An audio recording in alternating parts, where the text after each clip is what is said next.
आप सबका एक बार पुनः ज्योग्राफी पाठशाला यूट्यूब चैनल पर स्वागत है।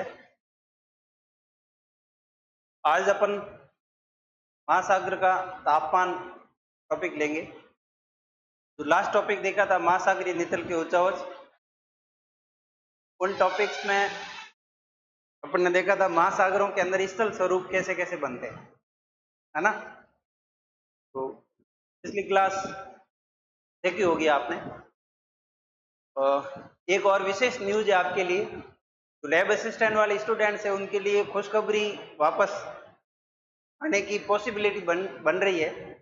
अर्थात निकट भविष्य में बहुत जल्द आपको ये सुनने में आ सकता है कि लैब असिस्टेंट ज्योग्राफी की वैकेंसी आ रही है। ठीक है।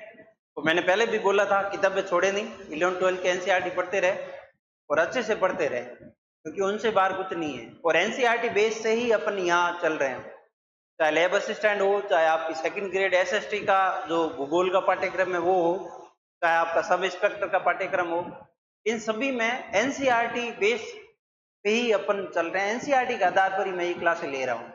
ठीक है। तो पिछली क्लास में अपन ने महासागरीय नितल के उच्चावच पढ़े थे। आज अपन महासागर के अंदर ही आगे बढ़ रहे हैं, ओशनोग्राफी के अंदर ही। आज पढ़ेंगे महासागरीय तापमान और महासागरीय लवणता। महासागरीय तापमान और महासागरीय लवणता एक्चुअल क्लास है, फैक्ट ज्यादा है, समझने वाला मामला कम है। तो अब साथ में जुड़े। एनसीईआरटी के और आरबीएसई के जितने भी नोट्स थे, लाइनें थी, इंपोर्टेंट पार्ट था, वो सारा मैं टाइप करके लाया हूँ। ठीक है। तो उम्मीद करता हूँ क्लास आपको आज की भी अच्छी लगेगी। कोई प्रश्न हो तो कमेंट में डाल देना और क्लास को शेयर कर देना, ज्यादा से ज्यादा क्लास को लाइक भी कर देना। ठीक है। शुरुआत करते हैं अपन महासागरीय तापमान। तापमान टॉपिक अपन लास्ट क्लास में पढ़ा था। आप प्ले लिस्ट में जाके देखोगे तो बहुत सारी क्लासें पढ़ी है जो सब इंस्पेक्टर हो, चाहे आपकी सेकंड ग्रेड हो, सभी के लिए वो यूजफुल है। एनसीईआरटी आधारित ली हुई है, तो आप देख सकते हो उसमें जाके। तापमान अपन ने पढ़ा था। तापमान क्या है? एक चीज होती है सूर्य तप, एक होता है तापमान। तो सूर्य तप तो क्या है? इंसोलेशन है, इनकमिंग सोलर रेडिएशन। जो सूर्य से आने वाली किरणें है वो सूर्य तप है। और वो सूर्य तप किसी स्थान पे जाके गिरेगा या कोई स्थान उस सूर्य तप को ऑब्जर्व करेगा, ग्रहण करेगा, फिर अपने आप को कितना उष्मा देके अपने आप को कितना वो गर्म कर रहा है, वो ताप है। वो क्या है? तापमान।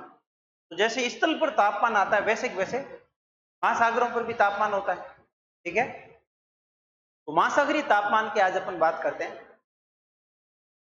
तापमान समुद्री जल का एक महत्वपूर्ण भौतिक गुण है। ताप, दाब, ये होते हैं, ये किसी भी स्थल स्वरूप के क्या होते हैं? भौतिक गुण। ये भी क्या इनके भौतिक गुण है। ठीक है, पहली बात। दूसरी बात, जल में विभिन्न संचरणों को उत्पन्न करता है। यह जैविक घटकों और लवणता को प्रभावित करता है। जैविक घटक, जीव जंतु, वनस्पति, और लवण जो भी है उनको प्रभावित करता है कौन? तापमान। पहली बात। संपूर्ण सागरीय जल का औसत तापमान 3.9 होता है। संपूर्ण सागरीय जल का जितना भी जल है उस संपूर्ण जल का औसत तापमान कितना है? 3.9 डिग्री सेल्सियस। Degree Celsius. ठीक है, याद रखना। फैक्ट ही है इस टॉपिक के अंदर, आज वाले टॉपिक में फैक्ट ही है, तो आप अच्छे से इनको याद करना। संपूर्ण सागरीय जल का औसत तापमान कितना है? 3.9 डिग्री सेल्सियस। जबकि महासागरीय सतह का औसत तापमान कितना? 17.2 डिग्री सेल्सियस। महासागरीय सतह, ये देखो, आप अगर समझोगे, ये मान लो किसी भाग में ये सतह है महासागर की, सतह का औसत तापमान तो है 17.2 डिग्री सेल्सियस। 17.2 degree Celsius. और संपूर्ण जल की बात करोगे तो कितना है? 3.9 डिग्री सेल्सियस। तो दोनों फैक्ट अलग अलग है, ध्यान रखना, दोनों को अच्छे से नोट करके याद करना। फिर महासागरीय जल में क्या लिखा है देखो, विषुववृत्त के समीप, ये विषुव है, भूमध्य रेखा है ना, विषुवत वर्त के समीप तापमान उच्च रहता है, और जैसे जैसे ध्रुवों की ओर जाते हैं तापमान घटता जाता है। ये बात अपन को पता ही है, लास्ट में अपन ने देखा ही था, है ना। फिर यहां बता देता हूं। जैसे मान लो ये सन है, अब ये अपनी पृथ्वी है, ठीक है। तो सूर्य की स्थिति देखोगे तो पृथ्वी पर 23.5 डिग्री कर्क उत्तरी अक्षांश, 23.5 डिग्री उत्तरी अक्षांश कर्क रेखा, ये 0 डिग्री भूमध्य रेखा, और ये 23.5 डिग्री दक्षिणी अक्षांश मकर रेखा। यहां तक सूर्य की किरणें है वो सीधी आती है, ठीक है। यहां तक क्या आती है, सूर्य की किरणें सीधी आती है, इंसुलेशन यहाँ है वो ग्लोब पर सीधा रहता है। अब फिर इसे ध्रुवों की ओर ज्यों ज्यों जाएंगे त्यों त्यों इनमें किरणों में तिरछापन आता जाता है। तिरछापन होगा तो किरणों की मात्रा में भी कमी आएगी, अर्थात 0 डिग्री से ध्रुवों की ओर जाने पर, चाहे उत्तरी ध्रुव हो चाहे दक्षिण ध्रुव हो, 0 डिग्री से ध्रुवों की ओर जाने पर तापमान में क्या आती जाती है, कमी आती है, ठीक है। तापमान में कमी आती है। तो वापस देखना, यही लाइन लिखी हुई है, विषुवत वर्त के समीप तापमान उच्च रहता है और जैसे जैसे ध्रुवों की ओर जाते हैं तापमान घटता जाता है। तापमान क्या होता जाता है, घटता जाता है। फिर देखना, महासागरीय जल में तापांतर बहुत कम पाया जाता है, बहुत कम पाया जाता है। यह 0 से 2 डिग्री सेल्सियस तक होता है। तापांतर क्या, तापमान का अंतर। तापांतर क्या, तापमान का अंतर। महासागरीय जल में तापांतर कम पाया जाता है, 1 से 2 डिग्री के आसपास, 0 से 2 डिग्री तक होता है। यही तापांतर 100 फेदम की गहराई के बाद तो बिल्कुल ही नहीं पाया जाएगा। फेदम क्या है, देखिए आप, फेदम क्या है, वापस ये लिख रहा हूं, फेदम, फेदम बराबर होता है 6 फीट के। एक फेदम किसके बराबर होता है, 6 फीट के। और है क्या ये, सागरों की गहराई मापने की इकाई, सागरों की गहराई मापने की इकाई, गहराई मापने की इकाई, ठीक है, फेदम। एक फेदम बराबर 6 फीट, याद रखना। महासागरों की गहराई मापते हैं, किसमें लेंगे अपन गहराई को, फेदम में लेंगे, और एक फेदम 6 फीट के बराबर होता है, ओके। तो महासागरों में तापमान उष्मा का मुख्य स्रोत सूर्य है। इसके अलावा गौण स्रोत पृथ्वी के आंतरिक भागों की उष्मा तथा जलीय दबाव प्रक्रिया भी है। महासागरों में जो मुख्यतः ताप मिलता है वो सूर्य से ही मिलता है, लेकिन सूर्य के अलावा भी क्या है, एक सेकेंड,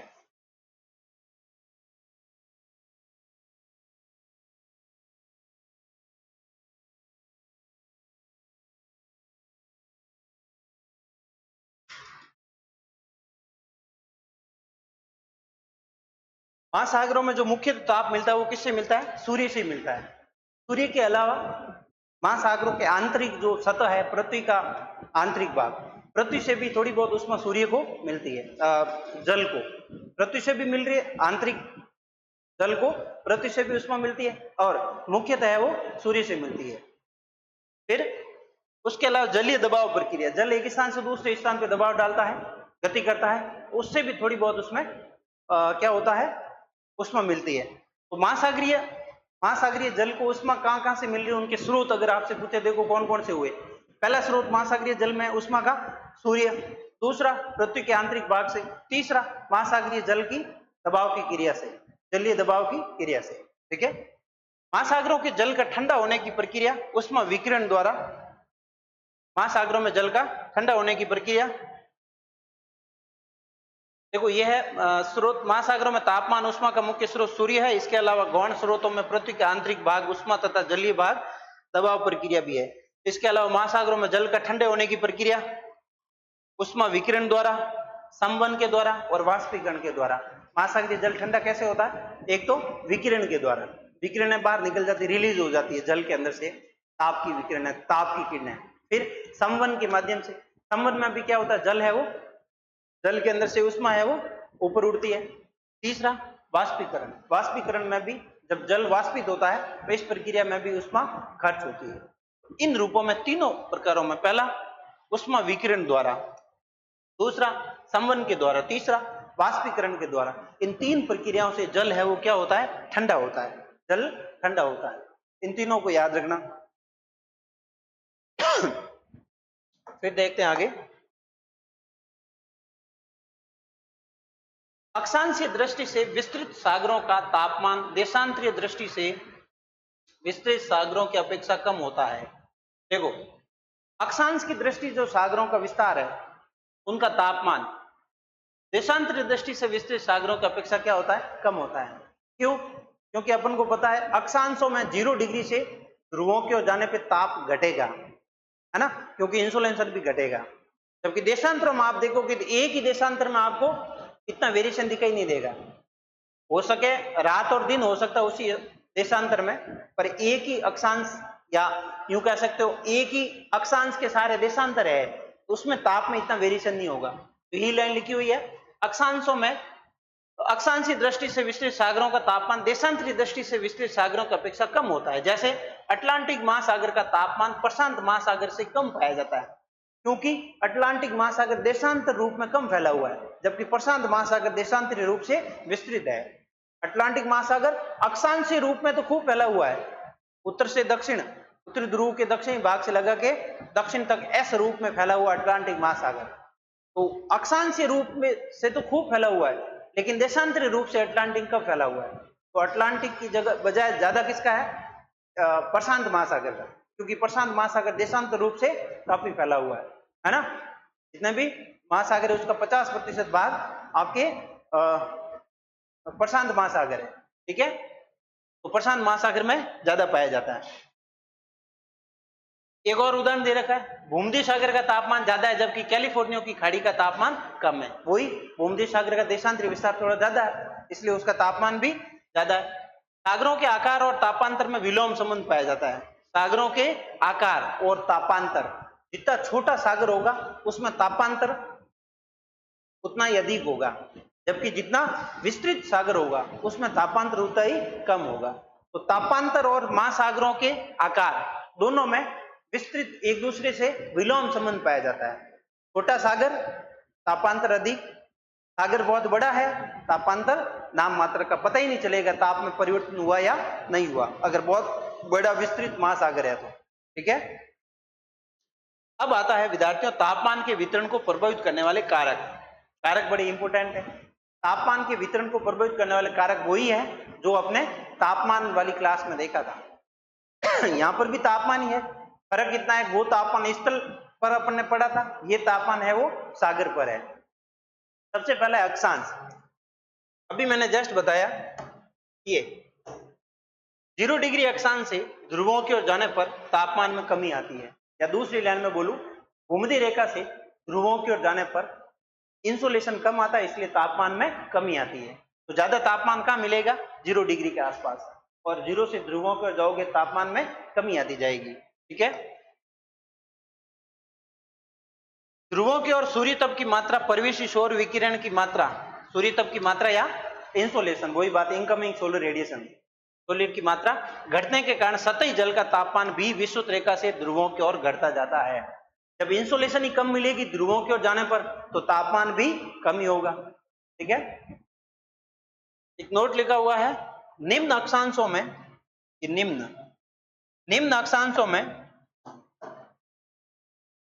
अक्षांशों में महासागरीय तापमान वायुमंडलीय तापमान की अपेक्षा कम होता है। निम्न अक्षांश का अर्थ है 30 डिग्री तक। 30 डिग्री अक्षांशीय भाग में 30 डिग्री अक्षांशों में महासागरीय तापमान वायुमंडलीय तापमान की अपेक्षा कम होता है, बात को समझना। जबकि 40 अक्षांशों के बाद महासागरीय जल का तापमान वायुमंडलीय तापमान की अपेक्षा अधिक पाया जाता है। अब 30 डिग्री तक का जो निम्न अक्षांशीय भाग है उसमें वायुमंडल में तो ताप ज्यादा है, क्योंकि स्थल है वो तुरंत जल्दी हो जाता है, तुरंत ठंडा हो जाता है। जबकि इसी 30 डिग्री निम्न अक्षांश के मध्य जो जलीय भाग है, जल हमेशा धीरे धीरे ठंडा होता है और धीरे धीरे गर्म होता है। तो दोनों की आप कह सकते हैं दोनों में विशेषताएं अलग अलग है, दोनों की, जल की और स्थल की ताप ग्रहण करने की। उसके कारण 40 डिग्री तक का जो भाग है ग्लोब पर, 40 डिग्री अक्षांशों के मध्य का भाग, दोनों साइड उत्तरी और दक्षिण के बीच का अक्षांश को बीच का जो स्थल भाग है वहां तापमान है वो क्या मिलेगा? वायुमंडलीय तापमान कम मिलेगा। जबकि उसी जगह महासागरों में तापमान है वो ज्यादा मिलेगा, सॉरी महासागरीय तापमान कम मिलेगा, वायुमंडलीय तापमान अपेक्षाकृत कम होता है। फिर 40 डिग्री के बाद महासागरीय जल का तापमान वायुमंडलीय तापमान की अपेक्षा अधिक होता है। 40 डिग्री के बाद, क्योंकि वहां पे स्थल की वो विशेषता, स्थल तुरंत गर्म होता है, तुरंत ठंडा होता है, जबकि 40 डिग्री के बाद इंसुलेशन भी कम मिलता है। तो जल तो है वो यथा स्थिति में रहेगा, लेकिन स्थल है वो और अधिक ठंडा हो जाएगा। तो जल गर्म रहेगा और स्थल ठंडा रहेगा 40 डिग्री के बाद वाले भाग में। आगे है दूसरा कारक। तो पहला कारक देखा अक्षांश। बढ़ते अक्षांशों के साथ में इंसुलेशन घटता है तो तापमान भी घटेगा, चाहे स्थल हो चाहे सागर हो। दूसरा, स्थल एवं जल का असमान वितरण। उत्तरी गोलार्ध में महासागर दक्षिणी गोलार्ध के महासागरों की अपेक्षा स्थल के बहुत बड़े भाग से जुड़े होने के कारण अधिक ऊष्मा प्राप्त करता है। आप देखोगे ग्लोब के उत्तरी गोलार्ध में स्थल बहुत अधिक भाग है और जल कम है। तो स्थल के साथ जल जो भी है कम है, तो स्थल ज्यादा है, इसलिए स्थल का ज्यादा प्रभाव रहेगा, तो ज्यादा ताप मिलेगा उसको। जबकि दक्षिणी भाग है वो जलीय गोलार्ध है, जल की मात्रा अधिक है। दक्षिणी गोलार्ध में जल की अधिकता के कारण क्या होता है, स्थल कम है, जिसके कारण उनको ताप कम मिलता है। तो उत्तरी गोलार्ध की अपेक्षा स्थल के बहुत बड़े भाग से जुड़े होने के कारण अधिक ऊष्मा प्राप्त करते हैं उत्तरी गोलार्ध में। स्थलीय भाग तेजी से गर्म होते हैं, तेजी से ठंडे होते हैं, जिसका प्रभाव सागरों पर भी पड़ता है। स्थल है वो तुरंत ठंडा होता है और तुरंत ही गर्म हो जाता है। आप देखोगे कोई भी स्थान स्वरूप थोड़ा बहुत स्ट्रक्चर में अलग होता है, रिलीफ में, जैसे ऊंचा में आप पढ़ते हैं पर्वत, पठार, मैदान, है ना, मरुस्थल है, मृदा कैसी है, वहां ताप को ऑब्जर्व करने और रिलीज करने की थोड़ी सी प्रक्रिया भिन्न होती है। लेकिन मोटे तौर पे आप बात कर सकते हैं, स्थल है वो तुरंत गर्म हो जाता है इंसुलेशन को ग्रहण करके और तुरंत ही उसको रिलीज करके ठंडा हो जाता है। ठीक है। निम्न अक्षांश में देखोगे आप, निम्न अक्षांश, ये निम्न अक्षांश है ना,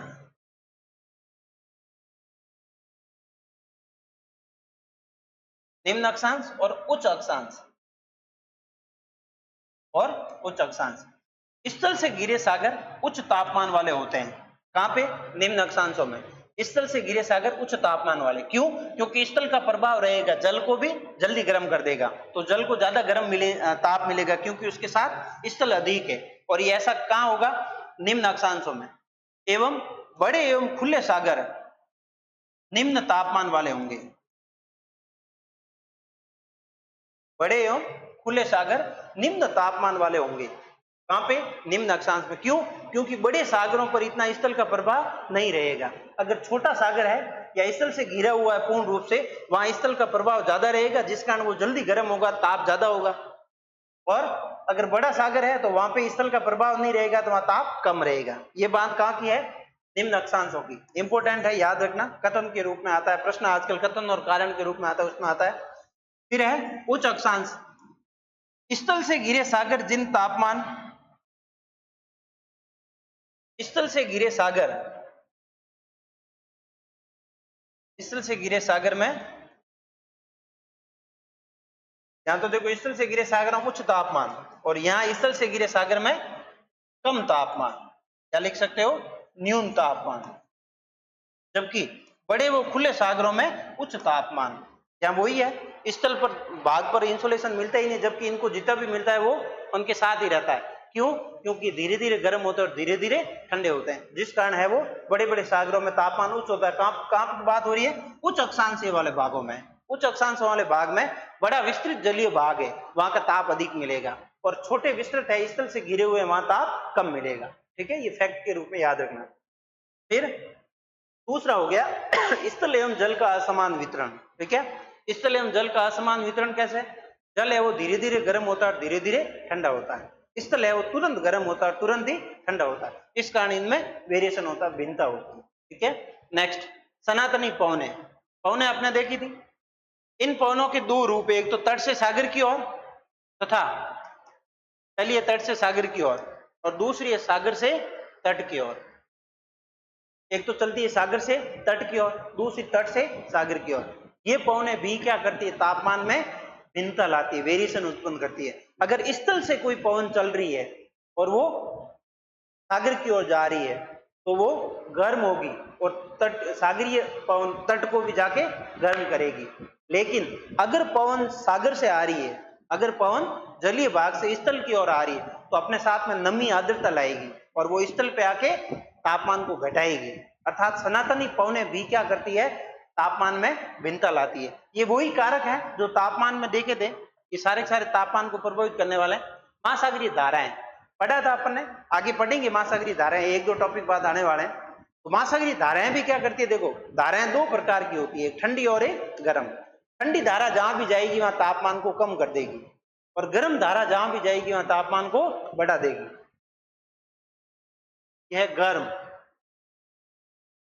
गर्म महासागरीय धाराएं ठंडे क्षेत्रों में तापमान बढ़ा देती है, तथा ठंडी महासागरीय धाराएं गर्म महासागरीय क्षेत्रों में तापमान कम कर देती है।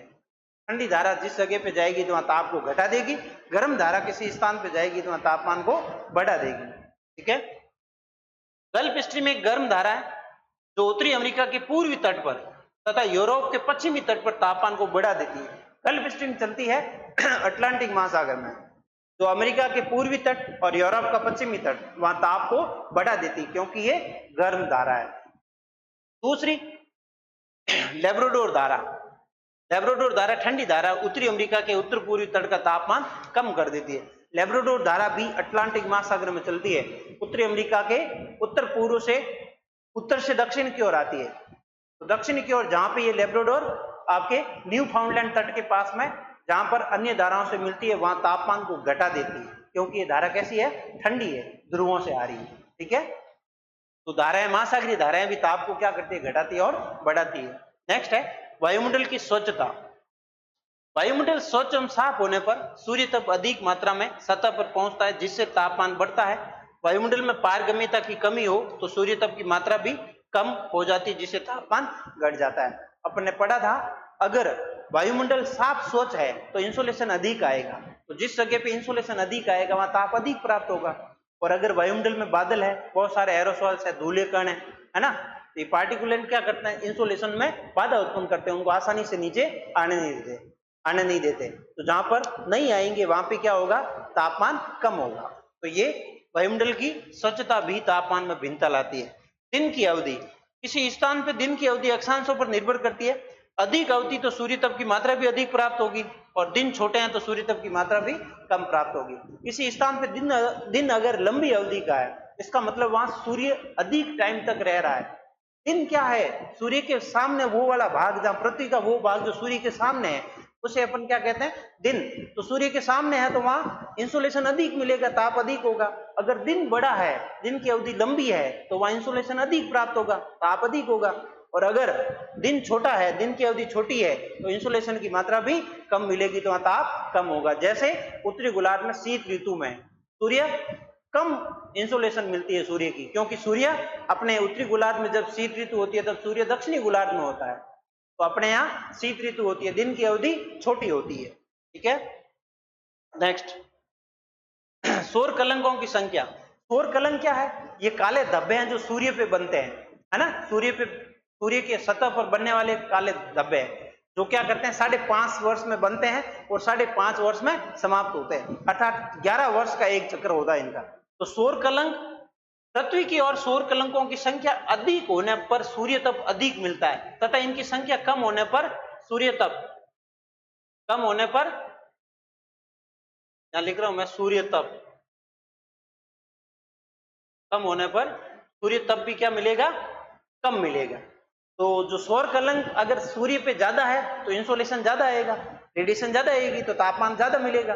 और सौर कलंकों की संख्या कम है तो रेडिएशन कम आएगी तो तापमान भी कम मिलेगा। सौर कलंक अपने आप के आसपास के क्षेत्र से कम तापमान के काले धब्बे होते हैं, ब्लैक स्पॉट। ठीक है। ये सूर्य की सतह पर बनते हैं और 11 वर्ष में एक चक्र पूरा करते हैं, 5.5 वर्ष में बनते हैं और 5.5 वर्ष में ही समाप्त होते हैं। 11 वर्ष का इनका एक चक्र होता है।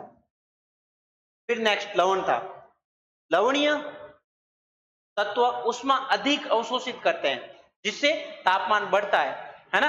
यही कारण है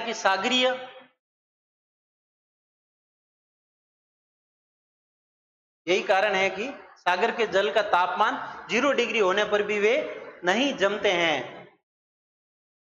सागर के जल का तापमान 0 डिग्री होने पर भी जमता नहीं है ना। क्यों? क्योंकि इसमें लवणता अधिक होती है। लवणता अधिक होती है तो वहां अवशोषित करते हैं, लवणीय तत्व उष्मा को अधिक अवशोषण करते हैं, जिससे तापमान बढ़ता है। ठीक है। यही कारण है कि सागर के जल का तापमान 0 डिग्री होने पर भी वह जमते नहीं है, क्योंकि वहां किसका प्रभाव पड़ता है? लवणता का। लवणता क्या करती है? ताप को ऑब्जर्व करती है। नेक्स्ट वाष्पीकरण। वाष्पीकरण बढ़ने से तापमान में कमी होगी, क्योंकि वाष्पीकरण में ताप खर्च ज्यादा होगा, है ना। वाष्पीकरण की क्रिया में ताप खर्च होगा तो ताप की कमी आ जाएगी। यह है प्लवी हिमशैल। प्लावी हिमशैल, प्लावी है ये, प्लावी हिमशैल, यह तापमान में कमी कर देते हैं। प्लावी हिमशैल जहां पर बर्फ पिघलता है तो वो जल वहां क्या करेगा? तापमान में कमी लाएगा। तो प्लावी हिमशैल बर्फ के बड़े बड़े टुकड़े, जो नदियां चलती बर्फ के रूप में, हिमानी चलती है, अपने लास्ट क्लास में देखा था। तो हिमानियां जहां पर भी चल रही है, ग्लेशियर जो बर्फीले भाग है, वहां से जो जल बर्फ पिघल कर चल रहा है, तो वो भी तापमान में क्या ला रहा है? कमी ला रहा है। ठीक है। फिर नेक्स्ट, समुद्रों पर समताप रेखा है। तो ये एक बार वापस देखना, ये अपन ने क्या देखा था?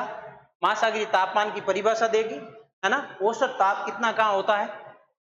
संपूर्ण सागर का औसत ताप 3.9 और सतह का औसत ताप 17.2 डिग्री। फिर अपन ने पढ़ा महासागरीय तापमान के वितरण को प्रभावित करने वाले कारक। कारकों में देखा अक्षांश, स्थल एवं जल का असमान वितरण, सनातनी पवनें, महासागरीय धाराएं, वायुमंडल की स्वच्छता, दिन की अवधि, सौर कलंकों की संख्या, लवणता, वाष्पीकरण, प्लावी हिमशैल। प्लावी हिमशैल ये सारे क्या करते हैं? तापमान को प्रभावित करते हैं। कुछ बढ़ाते हैं, कुछ घटाते हैं। तो कारकों को अच्छे से याद करना। कारकों से प्रश्न बन सकता है। उपरोक्त में से कौन सा कारक तापमान को बढ़ाता है, कौन सा कारक तापमान को अप्रभावित करता है? तो आप उनमें से अलग छंटनी करने की कैपेसिटी इन सबको याद करके उत्पन्न करना अपने आप में। ठीक है। फिर समुद्रों पर समताप रेखा है। समताप रेखा क्या है? समान ताप वाले स्थानों को मिलाने वाली रेखा क्या है? समताप रेखा है। चाहे वो स्थल पर है, चाहे समुद्रों पर है। उत्तरी गोलार्ध में ग्रीष्म काल में सागर से स्थल की ओर जाने पर समताप रेखाएं ध्रुवों की ओर मुड़ जाती है, जबकि शीत काल में विषुवत रेखा की ओर मुड़ जाती है। इनको मैंने पिछली क्लास में बताया था। आपको याद होगा जब अपन ने पढ़ा था वायुमंडलीय जो लास्ट क्लास में पवनें पढ़ी थी ना, पवनों में इसको देखा था, है ना। तापमान वाले टॉपिक में इसको पवन संचरण देखा था अपन ने।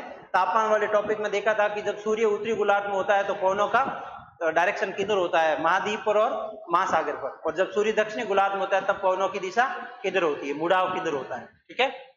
निम्न अक्षांशों में स्थित परिवेष्टित समुद्रों का तापमान।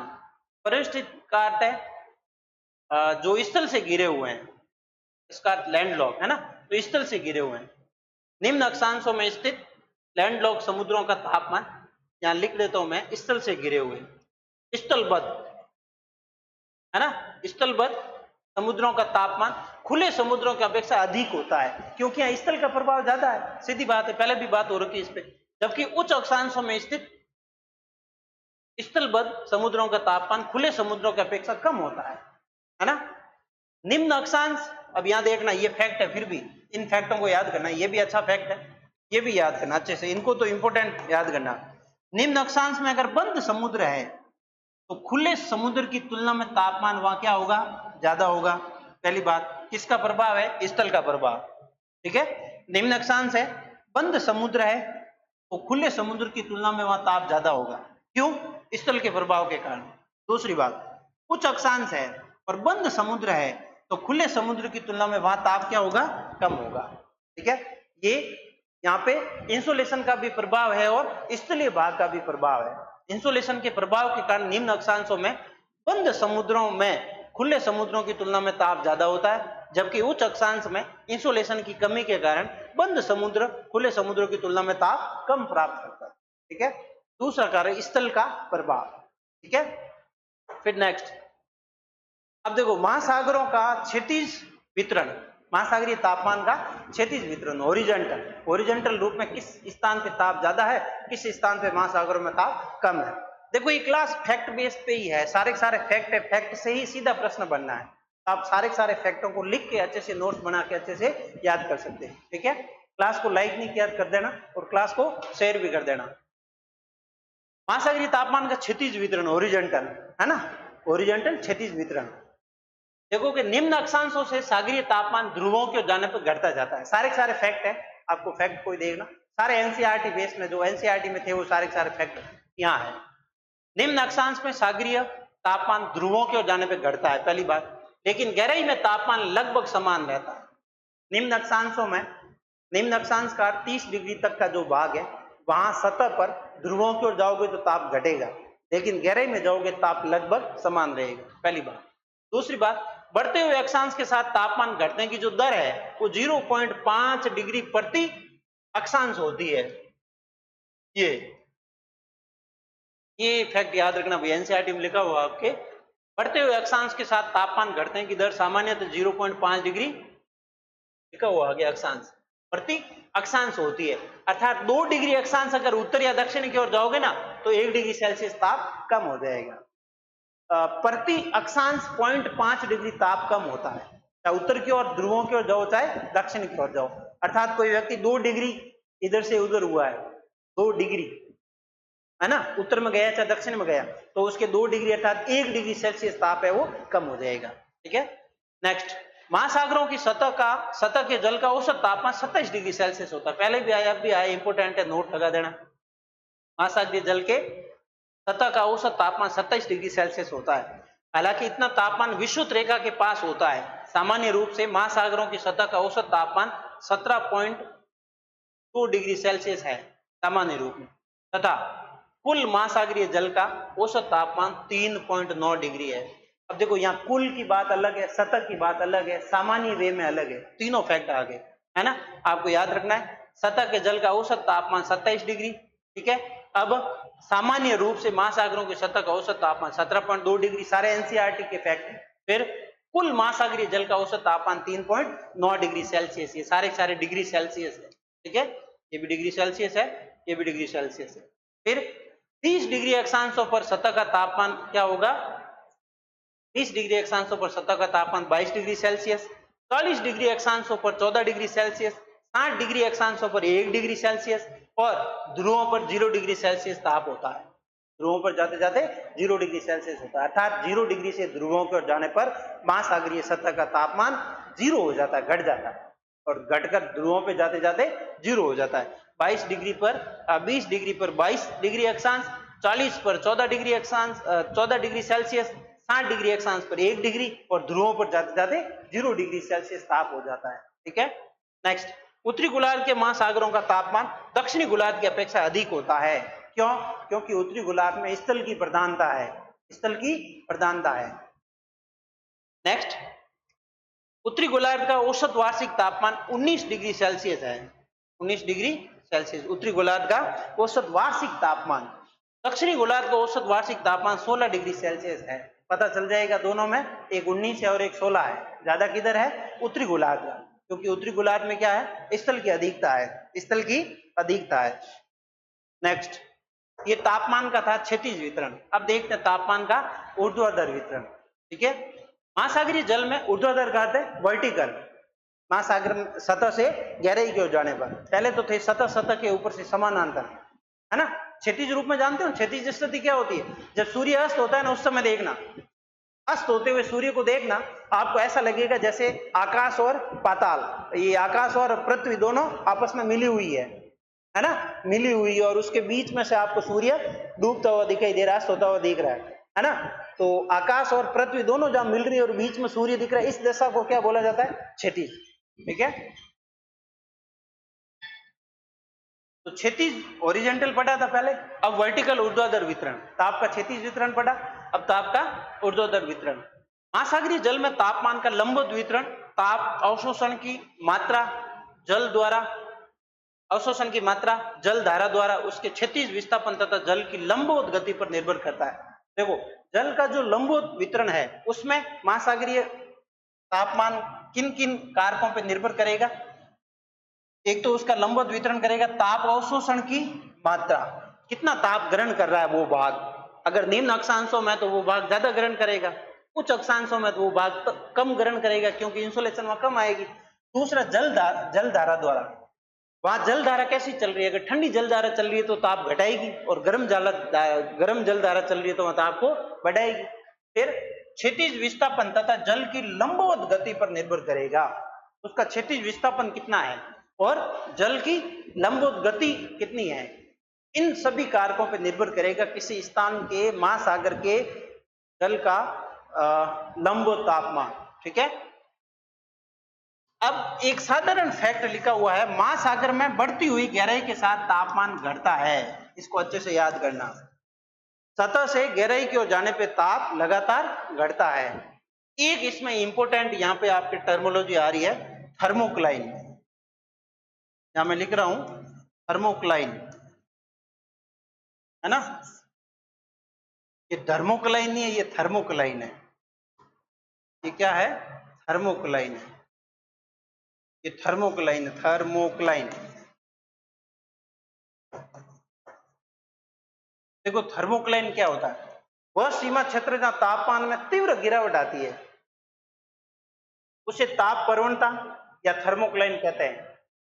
इसकी मोटाई 300 से 1000 मीटर के बीच होती है। इस सीमा क्षेत्र की शुरुआत सतह से 100 मीटर से 400 मीटर नीचे प्रारंभ हो जाती है।